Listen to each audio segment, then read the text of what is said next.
C'est bon, on peut y aller. Hein?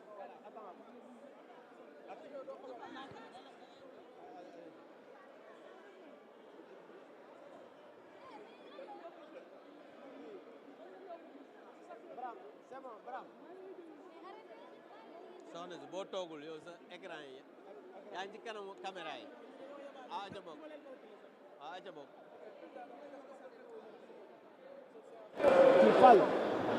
Voilà, merci beaucoup. Je voudrais d'abord, avant de revenir sur la session extraordinaire d'aujourd'hui, marquer toute ma solidarité à la presse sénégalaise. Parce que d'abord, personnellement, je suis un journaliste. Donc, je pouvais aujourd'hui être là où vous êtes. Et la presse est un maillon important de la démocratie. Et c'est triste de voir aujourd'hui au Sénégal, au XXIe siècle, une journée sans presse. Dans l'histoire politique du Sénégal, c'est la deuxième fois, à part en 2004, qu'on organise une journée sans presse. Cela veut dire quoi? Cela veut dire qu'aujourd'hui, l'horizon est sombre. Cela veut dire que la a des difficultés. Cela veut dire qu'on veut casser la liberté d'opinion. Cela veut dire que nous avons aujourd'hui au Sénégal un pouvoir qui ne comprend pas les priorités. Parce qu'il faut le dire, même sur le plan économique, la liberté de presse, la liberté d'opinion fait partie des critères que les organisations internationales mettent en place ou bien mettent sur la table pour accompagner certaines démocraties. Et aujourd'hui, on a noté depuis 3 mois, comme l'édito d'hier l'a bien décrit, une volonté manifeste de travailler à tout faire pour que la liberté de presse soit réduite. Et je pense que c'est regrettable. Maintenant, pour revenir à la journée d'aujourd'hui, comme vous l'avez dit, on a ouvert la session extraordinaire de cette année sur un point, c'est-à-dire l'actualisation du règlement intérieur. Parce qu'il faut rappeler que l'Assemblée nationale est une institution qui fonctionne comme son règlement intérieur l'indique, qui est une loi organique. Aujourd'hui, il y a eu un besoin de réactualiser ce règlement intérieur, mais je voudrais juste rappeler, parce que les gens ont tendance à dire que bon voilà, on réactualise le règlement intérieur parce que le Premier ministre doit faire sa DPG. La DPG, et j'ai l'habitude de le dire et je le répète, n'a absolument rien à voir avec le règlement intérieur de l'Assemblée nationale. Parce que l'article 55 de la Constitution dit que le Premier ministre doit faire sa déclaration de politique générale. Ça, c'est la Constitution. Maintenant, la loi organique de l'Assemblée nationale qui fait office de règlement intérieur doit être réactualisée. Et c'est une procédure qui a été démarrée bien avant que l'actuel régime puisse arriver au pouvoir. Donc aujourd'hui, on a fait une session extraordinaire pour réactualiser ça. Et je pense que c'est pourquoi aujourd'hui, le président de l'Assemblée nationale a constaté le quorum. Et aujourd'hui, on est en train de travailler après la conférence des présidents pour aller en commission et en plénière pour finir ce travail. Waaw, dama bëggoon rek d'abord marquer sama solidarité ci presse du Sénégal yëpp ndax ñun ñi ay taskatu xabaar lañ te jàpp nañ ne journée sans presse maanaam bés boo xam ne benn presse du tiré wala du génne journalam jàpp naa ne loolu lu doy waar la ci réew moo xamante ni moom la ñuy wax réewu démocratie bu mel ne Sénégal ndax bu ñu xoolee ci taarix bii mooy ñaareelu yoon ñuy amal journée sans presse ci réew mi depuis 2004 te loolu nag jàpp naa ne li muy wane mooy fi ñu jëm lëndëm na fi ñu jëm baaxul fi ñu jëm nekk na loo xamante ni jàpp naa ne ñii nga xamante ni ñoo yor nguur gi tey war nañoo xoolaat seen toogaay ak seen taxawaay jàpp naa ne yow ñëw ci réew amagoo fa sax genn wàlla at amagoo fa 6 mois 3 mois nga fa def taskatu xabaar yi daal di dajaloo boole ne dañuy def journée sans presse loolu jàpp naa ne ku mu tiitalul ñun tiital nañu ndax nag démocratie bu fekkee ne da nga ko bëgg a suuxat da nga war a bàyyi liberté d'opinion liberté de presse parce que adduna bi yëpp même sur le plan économique réew yi nga xamante ne nii dañ leen di jàppale di leen taxawu ci seen wàllu économie critère bi nga xamante ne nii mooy wàllu liberté de la presse dafay doon critère boo xam ne dañ koy teg ci table ji muy FMI muy MCA bi nga xamante ne nii ay alal ju bari lañ ciy def ak yeneen institution yoo xamante ne nii ak réew moo xamante ne nii dañuy accompagner li nga xamante ni mooy économie réew mi loolu nag jàpp naa ne bu fekkee ne réew mu mel ne Sénégal 21e siècle dañuy bëgg a xoñoñal entreprise de presse yi seen liggéey xale yi ñàkk ko ñu leen di am pression fiscale boo xamante ni doy na waar ba pare nekk ci di leen xoñoñal jàpp naa ne loolu nekkul loo xamante ne nii lu gën la te loolu dañu koy ñaawlu di am suñu solidarité bu mat ci wàllu presse bi loolu mooy li nga xamante ni bëggoon nañ ko tàmbalee li ci des nag mooy bésu tey bi session extraordinaire bi dañ ko tijji pour réactualiser règlement intérieur bi te loolu nag dama yàgg di wax bokkul ak dara li nga xam ne mooy DPG bi moo naan déclaration de politique générale parce que nit ñi dañuy jaawale lu bokkul la constitution article 55 dafa wax ne premier ministre dafa war a ñëw def déclaration de politique générale ci assemblée nationale règlement intérieur bu assemblée nationale am na loo xam ne naam waroon nañ ko ci réactualiser mais loolu bañ ko tàmbalee booba nguur gi sax yeggseegul au pouvoir donc loolu mooy la marche normale des institutions donc loolu mooy li nga xamante ni tey moo indi session extraordinaire bi pare nañ tijji session bi bu ñu paree conférence des présidents la ñuy dem la ci topp mooy ñu dem commission après dem plénière pour jeexal li nga xamante ni mooy mbir mi merci.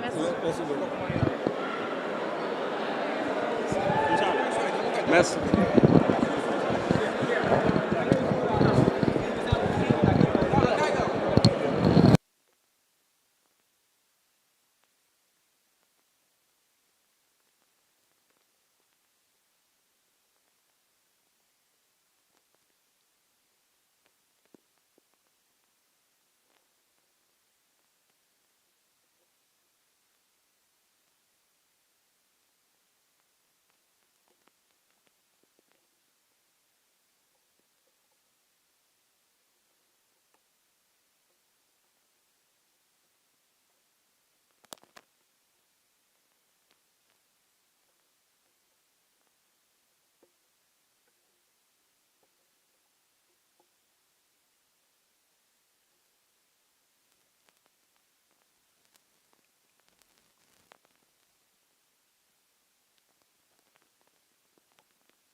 À l'évolution technologique en cours, avec la diversification des sources, etc. Je pense qu'il faut bâtir un nouveau modèle. Xool ba xam micro bi fay 313. 313 xool ba xam micro bi. De la presse. Mais pas de cette façon où il y a des conventions de complaisance, où il y a de maisons de presse, il y a les chefs, les patrons de presse. On ne sait même pas d'ailleurs si c'est les journalistes ou les patrons de presse qui sont en grève. Parce que quand même, c'est curieux cette situation où les patrons de presse, qui sont pour la plupart des milliardaires, hein, il faut le dire, se mettent en grève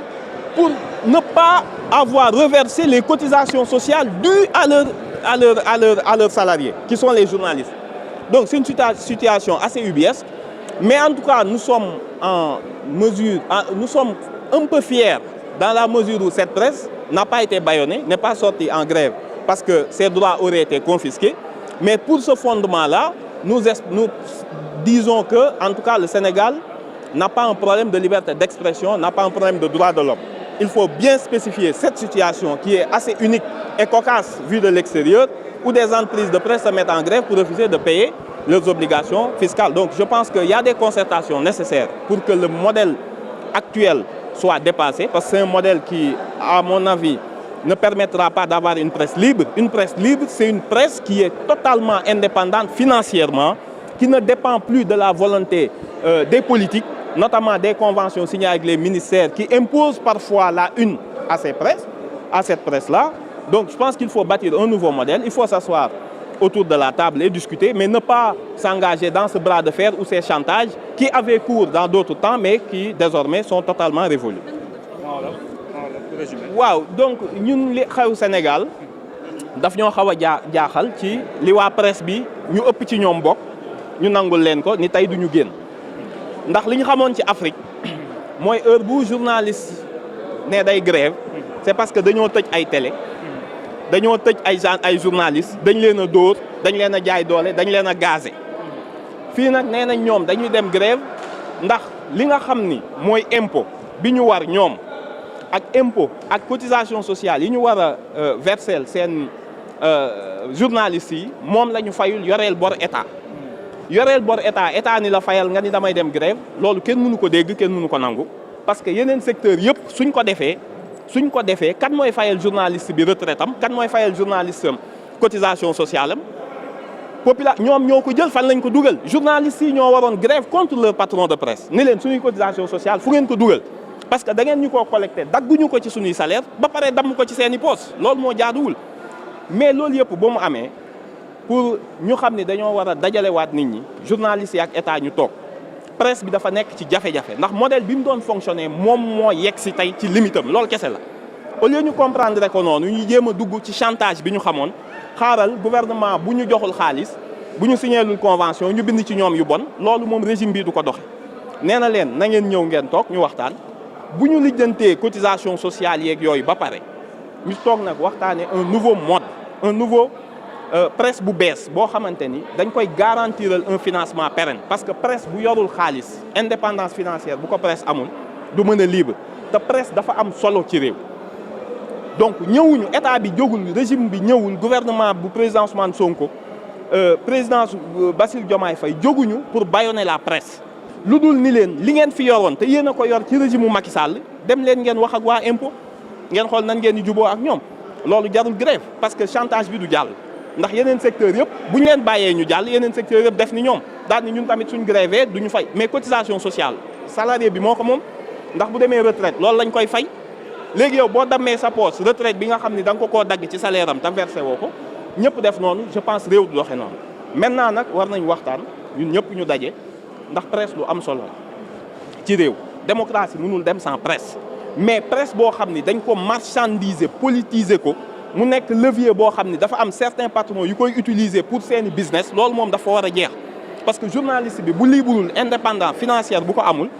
groupe de presse yi suñu amul modèle bu bees boo xam ne ci la ñuy fonctionner mais ils vont dépendre toujours des turpitudes des politiques te loolu baaxul ci presse bi baaxul ci image yu presse baaxul ci démocratie donc foofu lañ toll mais ñu ngi ñaan ñu dajaloo ñoom ñëpp ñu waxtaan et je pense que suñ ci génnee chantage bi patron yi di def jàpp ma ni journaliste benn boo xam ne dafa ni dañ maa xañ ma wax amu fi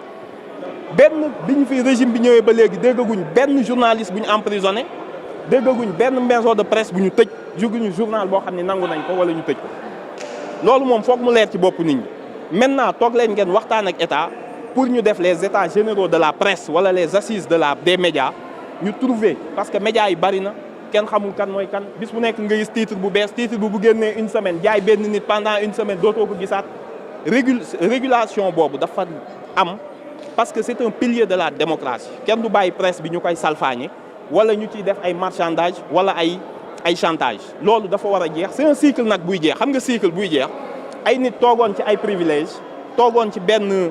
confort intellectuel et financier nga xëy suba dindi ko dañuy mer dinañ jóg mais dans l'absolu la liberté d'expression kenn laalu journaux yëpp ku mu neex lu la neex ngay wax kenn tereegu ko ci benn télé kenn tereegu ko ci benn journal. waxtaan moom lañ bëgg ba ñaari yoon saisir nañ ko le président de la République mu recevoir leen ba léegi. recevoir ko mën ko am. xam nga recevoir na convention bi. xam nga état bi dafa am nu muy doxee y'a le ministre d'abord bi nga xam ni moom lañ dénk lool. affaire bi régime yu njëkk yi li mu amoon mooy da ngay tëb ministre tëb premier ministre tëb ñëpp dem ci président mu régler la lépp nga demaat sa yoon ñoom loolu lañ xamoon état nag bii dafay am nu muy doxee nañ dem saisir ministre bi. président kenn du ko forcer do man bu ma kon ku mu neex nga dem présidence déposer sa lettre ni ko da nga may recevoir par la force du noonu lay doxee y a pas une volonté bañ leen a recevoir wala benn mépris buñ ci am mais nañ ko def dans les règles de l'art ñoom li ñu xamoon logiciel bi ñu daan fonctionner avant suñu menacé gouvernement bi tordul ko le bras gouvernement bi cédé loolu lañ leen ni jeex na ñoom nag dafa am ci patron de presse yi loolu moo des ci seen bopp te loolu lañ ni leen duñ ko continuer mais le gouvernement est disposé à discuter parce que tey ku amul presse mënoo wax yaa ngi ci démocratie donc le gouvernement a intérêt à avoir une presse libre une presse boo xam ni fiabilité ak solidité financière am dootul dépendre ci desiderata politique dootul rek man da ngeen may neex bu ngeen bindee lu ma neex ma jox leen xaalis bu ngeen joxul cotisation sociale ma génne leen amnistie tant que yéen a ngi ci li ma neex tant que yéen a ngi nekk bras armé d'un parti pour xeex ñeneen ak et cetera il faut ñu assainir loolu mu nekk une presse responsable qui suit le gouvernement su defee lu jaaduwul mu wax ko loolu mooy dundal démocratie mais chantage bi moom na jeex. waaw bon ouverture session bi session extraordinaire la parce que dañ ni leen woon premier ministre dafa ni woon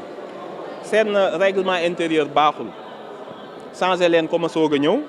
ñu ne ko prétexte ngay wut mais ñoom tey ñoo ñu woo ni ñu kaay leen moo ngi nii dossier baa ngi nii ñu changé règlement intérieur bi ndax li ngeen doon wax dëgg la donc tey li premier ministre doon wax dëgg la ndax l'objet de cette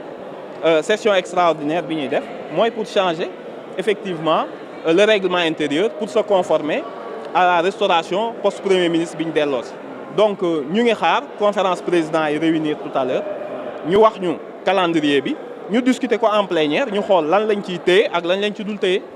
noonu la dem merci beaucoup. Dans l'ordre du jour et puis moi je suis un peu déçu par la modification du règlement intérieur puisqu'elle est assez light, assez limitée puisqu'il ne concerne que quelques éléments sémantiques et essentiellement les éléments relevant du Premier ministre. Alors qu'aujourd'hui, on a la certitude quasiment que le Premier ministre ne viendra pas. Ce qu'on aurait dû faire, c'est faire une modification qui porte sur de manière transversale, qui change le règlement intérieur en profondeur et pour la prochaine législature, puisque vous le savez tous, ce règlement est totalement à changer. Maintenant, on a décidé de faire uniquement une modification qui, à la limite, ne servira à rien, puisque je suis convaincu que le Premier ministre ne viendra pas.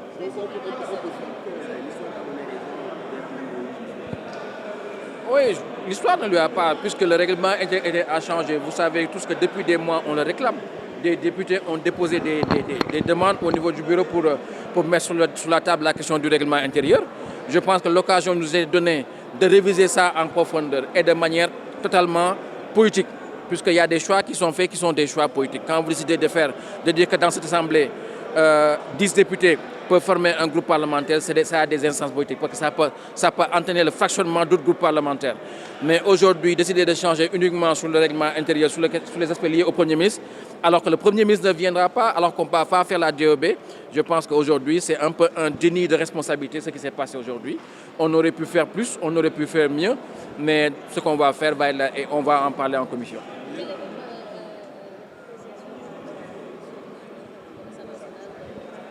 Mais la dissolution, tout le monde savait que ça allait intervenir. Tout le monde le sait. Aujourd'hui, quand on est arrivé ici, nous, on savait que le mandat allait faire 2 ans.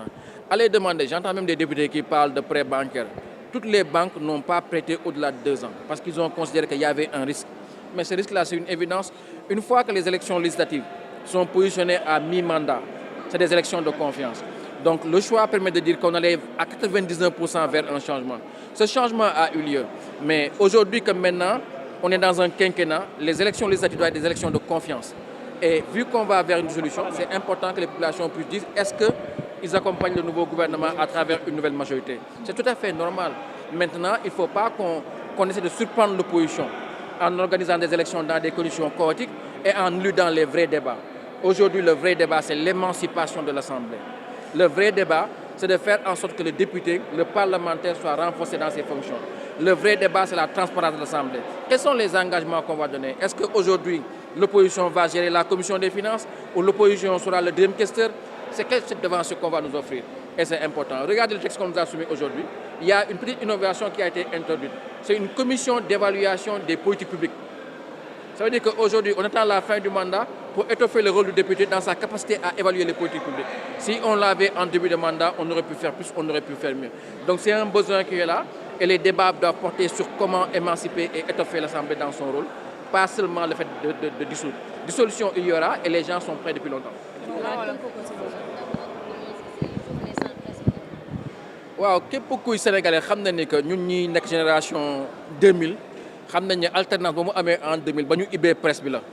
mais presse bi mu ngi ibbeeku maintenant 20 ans après la presse a beaucoup évolué le monde a évolué na réseaux sociaux yi ñu ngi fi xëy na la presse éthique la presse écrite gis na son modèle économique muy changé tey li ñuy xaar ci sunu kilifa yi du ñett presse bi li ñu ciy xaar mooy modèle économique pour ñu am une presse bu équilibrée une presse bu responsable une presse qui part du reporter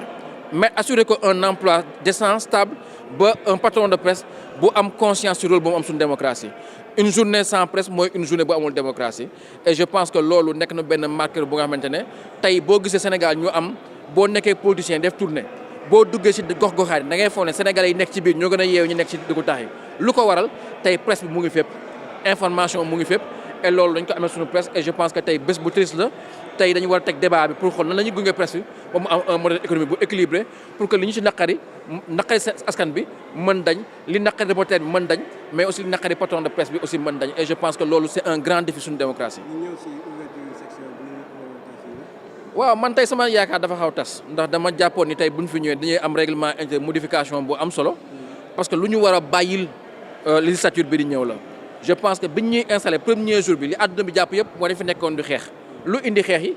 mooy règlement intérieur bi dafa jàpp ni bu ñu demee élection président de bureau ñaari candidat lañ am ñu ñëw keroog xam ngeen ne amuñu woon ñaari candidat am ñeenti candidat ñii ne nii lañ defee ne ñii lañ defee mu indi xeex àdduna bi yëpp tab ñu et je pense que tey bu ñu bëggee defal lu baax pour législature bi ñëw mooy fexe ba règlement intérieur bi ñu ñoŋal ko defar ko ba parlementaire bi ak opinion politique mën am sa place bi parce que ñëpp xam nañu léegi fii mooy la place démocratique au Sénégal